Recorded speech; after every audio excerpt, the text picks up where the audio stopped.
fraqueza que tanto quero esconder me convida a ser lapidada.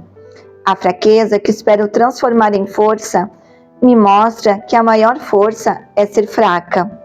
A fraqueza que golpeia o meu orgulho me leva às salas da humildade. A fraqueza que desprezo me revela quem sou. A fraqueza convida a graça, e as duas me ensinam mais sobre amor do que força. A força perde a força e a fraqueza ganha um lugar especial no jardim da maturidade de quem se recusa a ser uma fraude e optou por ser uma verdade. A fraqueza arranca a máscara, já a graça nos segura no colo. A fraqueza não é o fim, é o começo. Fraqueza e graça são amigas, precisamos caminhar com elas. A força corta, mas a fraqueza poda. O orgulho corta, mas a humildade poda. Olá, sejam bem-vindas ao canal Surpreendidos pelo Reino. Meu nome é Patrícia Cavion e daremos continuidade à nossa leitura. Livro Mulheres Improváveis, capítulo 8. Cortadas, não podadas. É mais proveitoso sentirmos as dores da poda perto do Pai, que estarmos inteiras, mas distantes dele. As podas de Deus são pedagógicas, oportunas e pontuais na caminhada cristã. Caso você ainda não tenha deparado com Jesus com uma tesoura na mão, prepare-se, pois as podas são extremamente necessárias para um crescimento saudável e para a nossa frutificação dentro do propósito para o qual fomos plantadas. A poda chegou à minha vida em 2007. Foi a primeira vez que tive um encontro com Jesus e sua poderosa tesoura de poda. É muito comum confundirmos o corte com a poda. Afinal, a poda também é um tipo de corte. Mas o que eu não compreendia era que as podas são cortes estratégicos para crescimento e frutificação das plantas. Da mesma maneira, Deus tem a incrível habilidade de ser pontual e tocar as áreas deficientes em nós que necessitam de intervenção. Existe uma grande diferença entre a poda e o corte de uma árvore, mesmo que ambos envolvam cortes, facas, machados e tesouras apropriadas. A diferença reside no local a ser aferido com o corte, não no instrumento que será utilizado. Os cortes podem nos aparar, nos melhorar e nos limpar de situações e sentimentos vazios e sujos, mas podem também nos matar e arrancar a vida que nos restava. Já as podas são precisas para potencializar a frutificação e o crescimento. Um golpe a esmo de uma faca é um corte, mas um bisturi na mão de um médico é cura. É assim que vejo as podas de Deus, cirúrgicas e pontuais. Tem a precisão de um cirurgião. A primeira fase nesse processo talvez seja realmente podar a fim de produzir mais frutos, ou seja, a poda divina nada mais é que um alinhamento do ser humano à vontade de Deus, lembrando-nos de quem somos e de quem não somos. Primeiro, ela tira e depois nos entrega a beleza de uma frutificação, ajustada à nossa identidade e estação. Todo ramo que, estando em mim, não dá fruto, ele corta. Todo ramo que dá fruto, ele poda, para que produza ainda mais. João, capítulo 15, versos 2 ao 4. Muitas vezes nos esquecemos, ao ler esses versículos, de que Jesus começa a sua narrativa afirmando que ele é a videira verdadeira e o Pai é o agricultor. Ele dá todas as podas necessárias para que possamos frutificar, e tudo começa com o desafio de permanecermos em Jesus, a videira verdadeira. O capítulo 15 de João recorda que toda a nossa suficiência está em Cristo e que sem Ele não podemos fazer nada, pois somos semelhantes aos ramos que, desconectados da videira, secam e morrem. Quando reconhecemos isso, entendemos que a verdadeira vida reside na nossa fraqueza. Então, descobrimos a força que existe na fraqueza, da dependência total do nosso Pai e agricultor. Não gostamos de admitir falhas, nem de reconhecer fraquezas, algo inerente ao ser humano. No entanto, existe uma força para os que reconhecem suas próprias fraquezas, algo comum aos improváveis. Eles aprenderam a encontrar força na fraqueza e compreenderam que é justamente na fraqueza humana que o poder do alto se manifesta. Quando reconhecemos que toda a nossa suficiência está em Cristo, entendemos que a verdadeira vida reside na nossa fraqueza. Para descobrir para que você foi chamada, talvez, primeiro, você precise descobrir para o que não foi. A esse processo chamamos poda. Quando você entende quem é, passa a frutificar naturalmente. No entanto, esse processo inicia com muitas frustrações, advindas de tentativas de ser quem você não é e de fazer algo para o qual não foi chamada nem habilitada.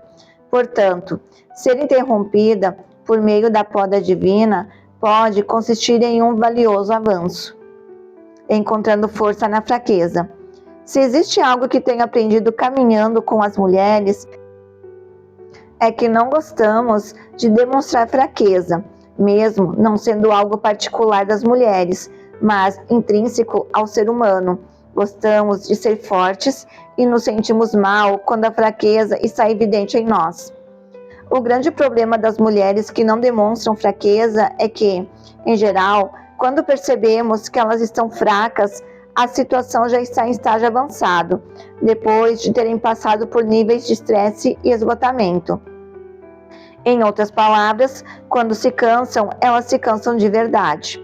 Embora a mulher tenha sido considerada o sexo frágil, sabemos que existe em nós uma força única, uma força que em muitos aspectos se diferencia da força masculina, mesmo que ambos sejam fortes e possuam forças distintas. A mulher ama com intensidade única e carrega uma força incomum no sacrifício pelo bem dos outros. Ela não tem força física para construir paredes e colunas, mas tem a força para edificar um lar com sabedoria e graça. Mulheres são resilientes na dor e não fogem do desconforto para ajudar alguém. Mesmo assim, não podem andar apoiadas em sua própria força. Quando decidimos andar com as nossas próprias forças, caminhamos segundo a tendência do sexo feminino, de querer controlar tudo e, com isso, geramos desgastes e problemas que poderiam ser evitados se o nosso coração descansasse em Deus. No entanto, é nos momentos de caos que as motivações do nosso coração costumam ser reveladas, o que poderia ser para muitas de nós situações de tempestade. Deus chama de luz, porque desnudam o nosso interior diante dos nossos olhos. Assim como os momentos de fraquezas, Deus se manifesta revelando algo em nosso interior que não conhecíamos. Em meio aos furacões da vida, o que estava oculto é exposto. É sábio pôr em prática o benefício da dúvida e ponderar a respeito da possibilidade de estarmos erradas e de as pessoas estarem certas. As tempestades ou vulnerabilidades nos ajudam nesse processo, pois Deus não quer revelar as nossas fraquezas para nos envergonhar, mas para que sejamos curadas. Em nosso negativismo, quando dizemos que tudo deu errado, o céu nos contempla e vê as coisas dando certo. Por isso, precisamos aprender a nos desprender do que achávamos correto para abraçarmos aquilo que Deus está dizendo ser correto, pois os pensamentos do Senhor não são os nossos pensamentos, os caminhos dele não são os nossos caminhos, e o convite do Pai é que abracemos os pensamentos e os caminhos dele para nós. Mas ele me disse: minha graça é suficiente a você, pois o meu poder se aperfeiçoa na fraqueza. Portanto, eu me gloriarei ainda mais alegremente em minhas fraquezas, para que o poder de Cristo repouse em mim. Por isso, por amor de Cristo, regozijo-me nas fraquezas, nos insultos, nas necessidades, nas perseguições, nas angústias, pois quando sou fraco é que sou forte. 2 Coríntios, capítulo 12, versos 9 ao 10. A natureza humana não costuma alegrar-se com fraquezas, privações, injustiças, perseguições ou desventuras, pois somos contrários a isso. É comum, quando passamos por períodos de perseguição e dor, sentirmos medo, raiva e todo tipo de sentimentos ruins, menos alegria. No entanto, como Paulo, devemos nos gloriar mais alegremente nas nossas fraquezas, uma vez que por meio delas o poder de Cristo se aperfeiçoa em nós. Este é o princípio da verdadeira felicidade dos que pertencem ao reino de Deus. Assim como fez com Paulo, Deus teve que ensinar o profeta Jeremias, muitos séculos antes, a deixar de lado o que ele pensava saber e tocar em sua boca, para que as palavras de Deus dessem a ele uma nova perspectiva da realidade. Então o Senhor estendeu a mão, tocou minha boca e disse: Veja, coloquei minhas palavras em sua boca. Hoje lhe dou autoridade para enfrentar nações e reinos, para arrancar e derrubar, para destruir e arrasar, para edificar e plantar. Jeremias, capítulo 1, versos 9 e 10.